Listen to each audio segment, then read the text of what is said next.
Olá pessoal, sejam bem-vindos ao programa Bíblia Fácil, o seu encontro semanal de estudo da Bíblia. É isso mesmo. Estamos começando uma nova temporada, estamos com um grupo de amigos aqui para a segunda semana de estudos. Esse grupo que chegou vai estar conosco aí por 18 semanas, porque nós temos um guia, nós seguimos esse guia aqui e a cada semana a gente estuda um tema desse guia. Esse guia é um presente que a Novo Tempo tem para você. E eu queria começar o programa de hoje já oferecendo esse guia para você. Você pode ligar para nós aqui, você pode mandar uma mensagem por WhatsApp ou você pode acessar nossa página na internet. Vai ficar aparecendo aqui na legenda o tempo inteiro para você se lembrar e pedir esse guia para você, tá bem? Esse grupo foi apresentado semana passada, são amigos que vieram aí de vários estados do Brasil e vão estar conosco aqui, ao longo dessa temporada, aprendendo mais a palavra de Deus. Por isso, vocês são bem-vindos. Você que está em casa também é muito bem-vindo. Quero convidar você a pegar a sua Bíblia e vamos hoje aprender o que Jesus ensinou sobre salvação. Isso mesmo. Esse é um tema muito especial, um tema que poucas pessoas compreendem, precisamos compreender melhor e eu espero que esse assunto traga uma bênção especial para a sua vida. Esse guia impresso, se você solicitar, no final dele tem um questionário que você pode preencher também. E se você acertar pelo menos 70% desse questionário, nós vamos dar para você aqui, mostrar aqui para o Edinho, vamos dar para você esse DVD aqui, Ensinos de Jesus. Esse DVD é um DVD exclusivo. O conteúdo desse DVD não vai para a Rede Novo Tempo. Você só pode assistir esse conteúdo nesse DVD.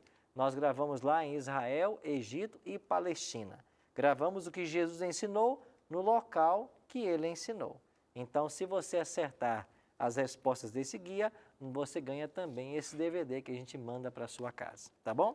Quer saber mais desse projeto legal? Acesse o site ensinosdejesus.com.br. Lá você vai ter mais informações a respeito desse material e desse projeto, tá bem? E aí, todos prontos para a nossa segunda semana de estudos?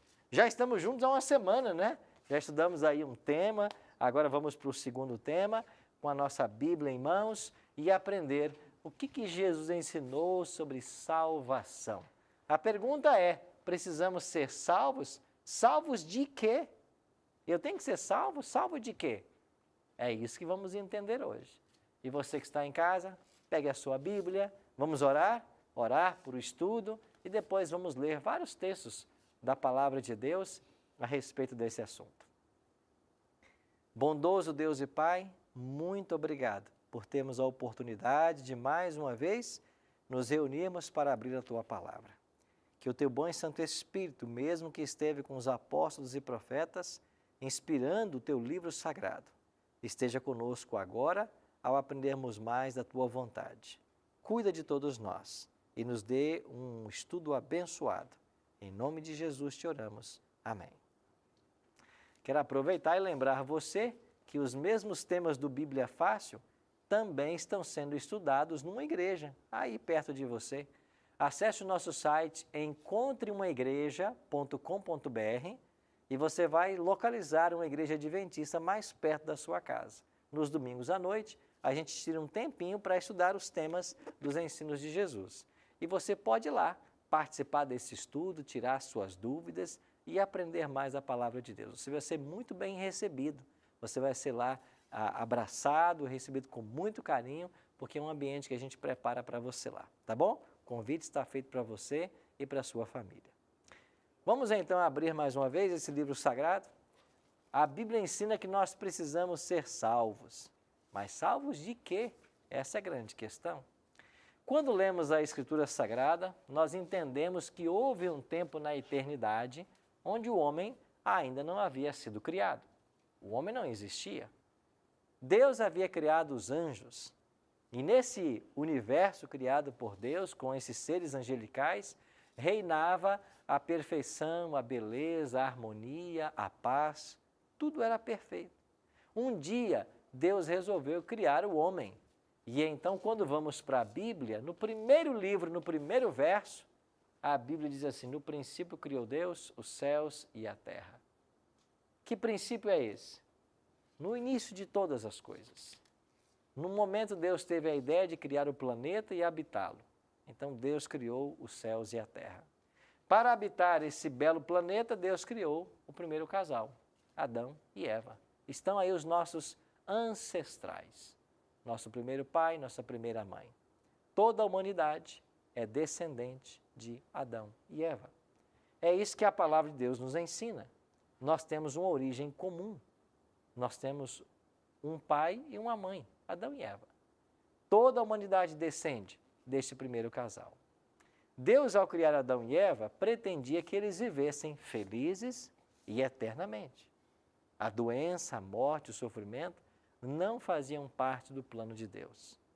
E Deus precisava provar esse ser recém-criado para saber se ele poderia ser integrado à família celestial e gozar de vida eterna.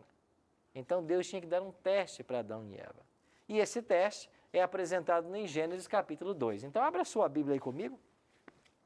No primeiro livro da Bíblia, no segundo capítulo, Gênesis capítulo 2, olhe para os versos 16 e 17. Aqui está o primeiro teste que Deus deu para a humanidade. Assim diz o texto sagrado: e o Senhor Deus lhe deu esta ordem: de toda a árvore do jardim comerás livremente, mas da árvore do conhecimento do bem e do mal não comerás, porque no dia em que dela comeres, certamente morrerás. O Gênesis menciona nesse verso pelo menos duas árvores. Não nesse verso, o Gênesis menciona duas árvores: a árvore da vida e a árvore do conhecimento do bem e do mal. Haviam várias árvores no jardim, mas essas duas são mencionadas por nome: a árvore da vida e a árvore do conhecimento do bem e do mal. Dessa segunda, ele não poderia comer dessa árvore.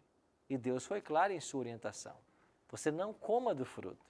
No dia em que você comer, você vai morrer. O que era aquilo? Era um teste para Adão e Eva. E caso eles obedecessem, Deus ia integrar o homem à família celestial. E aí todos os descendentes teriam vida eterna como Adão e Eva.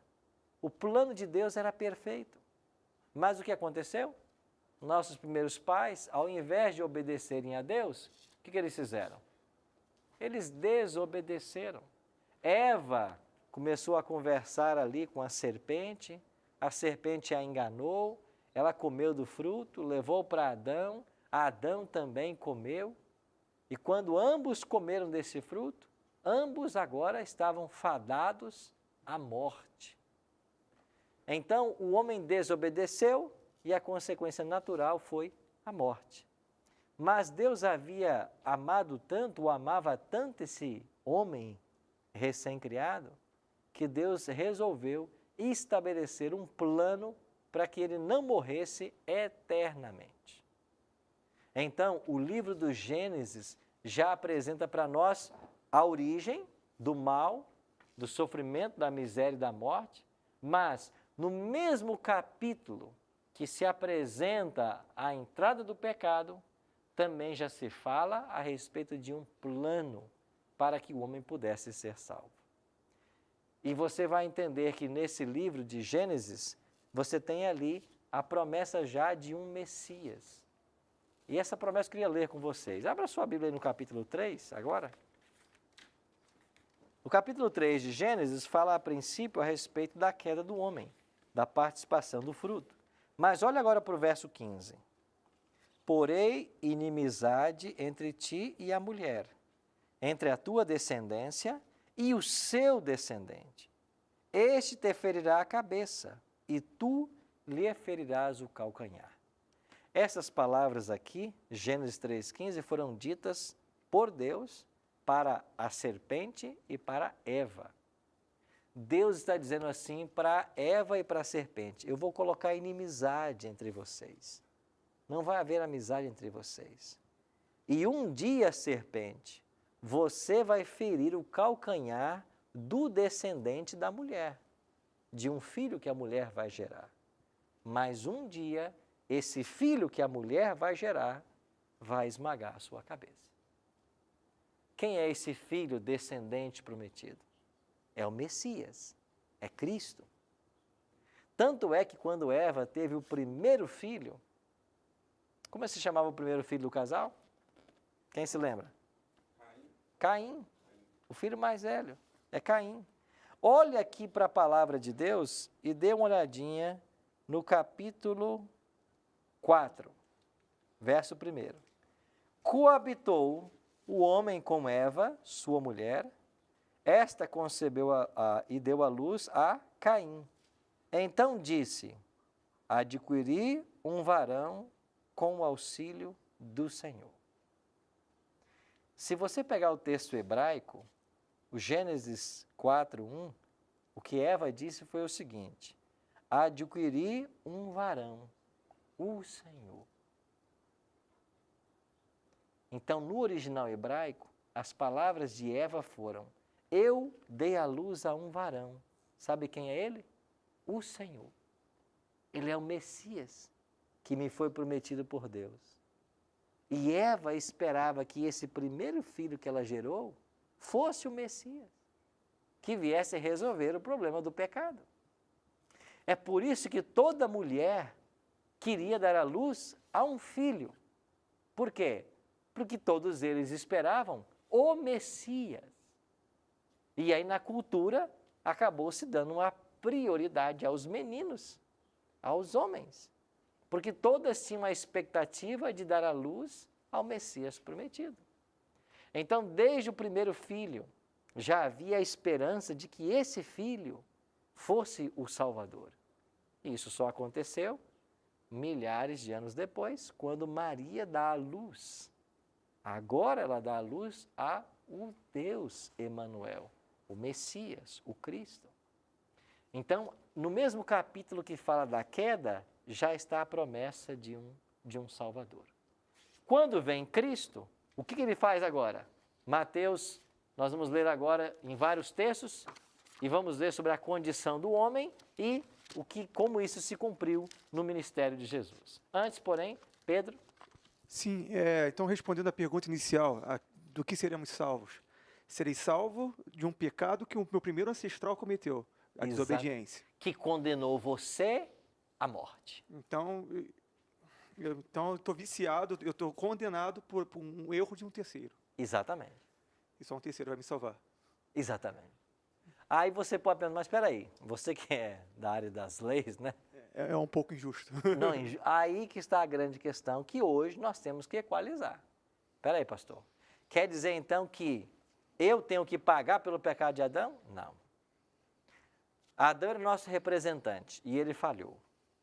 Porque ele falhou, eu e você nascemos mortais, fadados à morte. Você vai viver, eu vou viver 70, 80, na melhor das hipóteses, 90, 100 e vamos morrer. Porque o homem envelhece e morre. Essa é uma consequência primeira do pecado. Agora, você não vai morrer eternamente por causa do pecado de Adão. Você só vai morrer eternamente por causa dos seus pecados. Então, da primeira morte, a gente pode não escapar. Mas isso não é o problema, porque Jesus vai trazer à vida quem morre essa primeira morte. O grande problema e a grande questão da vida do ser humano é a segunda morte. A Bíblia diz que é a segunda morte, porque essa é eterna. Agora, dessa eu posso me livrar. E como que eu posso me livrar? Porque alguém pagou o preço para você. Então, se por um lado, doutor Pedro, parecia injusto que eu morresse por causa do pecado de Adão, por outro lado, também é injusto que eu viva eternamente por causa de Cristo. Por isso Cristo veio para equalizar as coisas. E onde Paulo vai chamar Cristo de o segundo Adão. Por isso Paulo diz que Cristo é o segundo Adão. Porque tudo que nós perdemos em Adão, nós recebemos de volta em Cristo. E se aparentemente é injusto que eu seja condenado por um pecado de outrem, o que é verdade, também não é justo que eu seja salvo pela justiça de outro. Mas isso pode ser aparente, de fato não é assim. Então, Cristo veio para equalizar a questão. Então, se em Adão todos somos pecadores, em Cristo todos somos justos. Se em Adão todos morremos, em Cristo todos vivemos. Então, Deus resolveu, com a promessa de um Salvador, o problema do pecado. Sim, minha querida? Pastor, a morte de Jesus foi suficiente para apagar os nossos pecados? Completamente. Eu pergunto porque há uma dúvida na nossa igreja que eles falam que não foi suficiente. E o que seria suficiente, então? Eis a pergunta. Eis a pergunta. A morte de Cristo foi suficiente, sabe por quê? Porque só Deus poderia morrer no lugar do homem. Nem um anjo morrendo no lugar do homem poderia devolver a ele o direito da vida. Mas quando Adão pecou, Deus tinha 3 possibilidades. Vamos pensar mais nisso. Adão pecou, primeira possibilidade. Eu posso deixar que ele morra como consequência do seu ato. Ele foi advertido, nenhuma injustiça sendo cometida. É igual dizer para alguém assim, você não beba e depois dirija. A pessoa bebe, dirige e morre. Ela foi advertida. Ela foi advertida. Adão foi advertido. Deus pediu deixar que ele morresse. Mas essa era a primeira possibilidade. Segunda, Deus poderia mudar a lei. A lei dizia, se você comer do fruto, você morre. Eu vou cancelar essa lei. Ele poderia. E Adão não morreria. A lei foi cancelada. E ele tinha uma terceira hipótese. Eu vou morrer no lugar dele. A lei diz que ele tem que morrer, mas eu vou substituí-lo. Eu vou morrer no lugar dele. Deus não podia optar, não quis a primeira opção, deixar que o homem morresse, porque Deus o amava. Deus não podia cancelar a lei, porque as leis que Deus estabelece são para o nosso bem e são eternas. Então, Deus escolheu a terceira possibilidade. Eu vou morrer no lugar do homem. Então, quando Cristo vem, ele nunca pecou. Eis a grande questão. Se Cristo nunca pecou e o pecado, a desobediência que acarreta a morte, ele não tinha que ter morrido. Certo? Jesus não tinha que ter morrido, porque ele nunca pecou. E a Bíblia ensina que a morte é o salário do pecado. Se ele nunca pecou, não merecia ter morrido. Mas ele morreu.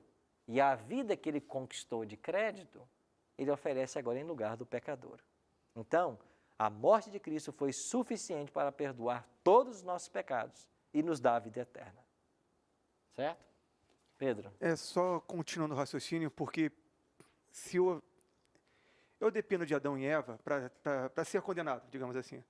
Então, se eu creio em Gênesis, em Adão e Eva, apenas como algo figurativo, eu estrago o plano da salvação. Totalmente. É por isso que há um combate hoje contra a Bíblia. E há um combate contra o livro de Gênesis. E até igrejas hoje tradicionais estão começando a ensinar por aí que o capítulo 1 até o capítulo 11 é figurado. Ouvi muito isso. Você já ouviu isso? Sim, estão ensinando por aí que é figurado, não é literal. Não houve um Adão e Eva, não houve um Jardim do Éden. Mas espera aí, se não houve um Adão e uma Eva, também não houve um pecado? E se não houve um pecado, eu preciso de Salvador para quê? Pastor, é onde eu vejo que eu preciso da fé. Porque, até lembrando eu vejo os trabalhos da fé na minha vida, que realmente me fizeram compreender coisas que eu jamais via, mas eu lembro dos argumentos que eu utilizava quando meus olhos não foram abertos. Uma cobra fala no começo, entendeu? Beira a um conto, a narrativa de uma fábula, de um mito. A forma que é estruturada, mas a interpretação precisa ser literal, senão não faz sentido. Exatamente. Porque se você descarta aí um primeiro casal, a entrada do pecado, você descarta também a necessidade de um Salvador. E essa é a grande questão hoje. E, infelizmente, a Bíblia está sob um forte ataque. E as pessoas estão ensinando por aí que a Bíblia, o Gênesis, não é literal, é simbólico. Não houve um Adão e Eva no passado. Por isso, nós estamos aqui para tentar ficar ao lado da Bíblia e deixar que ela nos ensine como ela deseja ensinar. O que aconteceu com o homem após o pecado? Vou ler 3 versos que vão nos ajudar. Primeiro, Gênesis 6:5. Viu o Senhor que a maldade do homem se havia multiplicado na terra e que era continuamente mal todo desígnio do seu coração. Olha aí, o coração do homem desejou agora o mal. A maldade se espalhou por toda a terra por causa dessa desobediência de Adão. Davi diz assim, eu nasci na iniquidade e em pecado me concebeu minha mãe. Ou seja, a gente já nasce com o desejo de fazer o mal. Isso é natural. O homem naturalmente ele é escravo do pecado. E um texto do Cristo, porque do coração procedem maus desígnios, homicídios, adultérios, prostituição, furtos, falsos testemunhos, blasfêmia. De onde disse Cristo que vem isso? Do coração.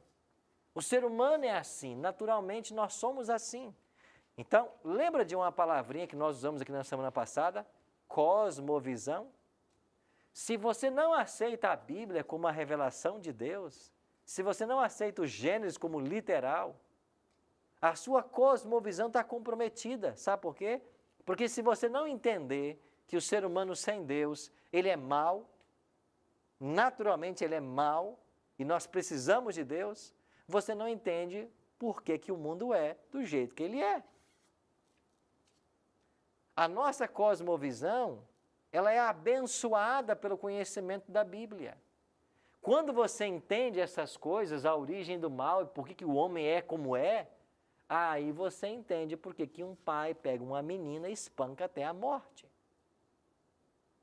Aí você entende por que alguém pega um dinheiro que não é dele, que deveria ser usado para curar doenças num hospital, e ele põe na conta dele em paraísos fiscais.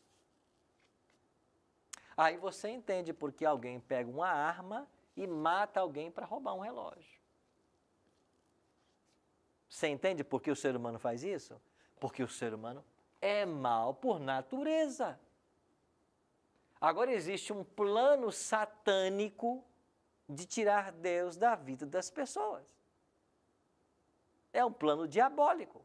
Ele tira a Bíblia, ele tira Deus. E o que sobra? Sobra isso aí, o que a gente está testemunhando aí no mundo hoje. Atrocidades em cima de atrocidades. As pessoas matando pessoas, as pessoas roubando aquilo que não, roubando o direito do outro, o bem do outro, matando para roubar. É isso que sobra. Então, se a nossa cosmovisão não é abençoada por essa influência, pelo conhecimento da Bíblia, a nossa visão ela é parcial.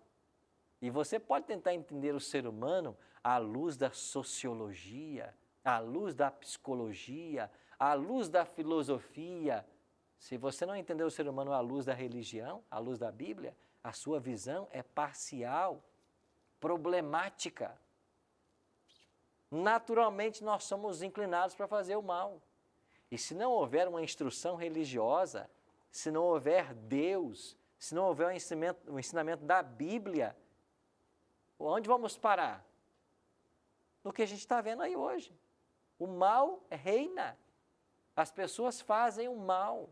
Inocentes sofrem. Você percebe o privilégio que nós temos de morar num país cristão como o Brasil? De termos esse livro e a possibilidade de estudarmos esse livro? Isso é uma bênção de Deus. Porque é a influência religiosa que vai freando a maldade do coração humano.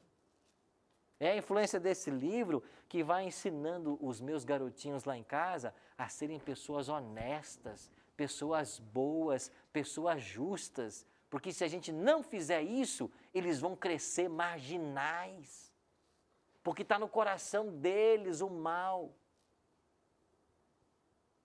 Aí você quer resolver o problema hoje da adolescência, por exemplo, oferecendo o que para eles? Sem conhecimento bíblico? Sem estabelecer o que é certo e o que é errado? Não, você quer resolver o problema hoje do adolescente dizendo que ele tem que decidir a vida dele, ele tem que fazer as escolhas dele, ele tem que saber o que é certo e o que é errado, ele tem que decidir o que é certo e o que é errado. O relativismo, né, que permeia todos os campos. Isso é um problema. Wayne? E no mundo, deixar na mão não só de adolescentes, até das crianças, de decidir o que é certo e errado, num mundo onde o que é errado está certo e o que está certo está errado. Né? Claro. Totalmente invertido as polaridades. Claro.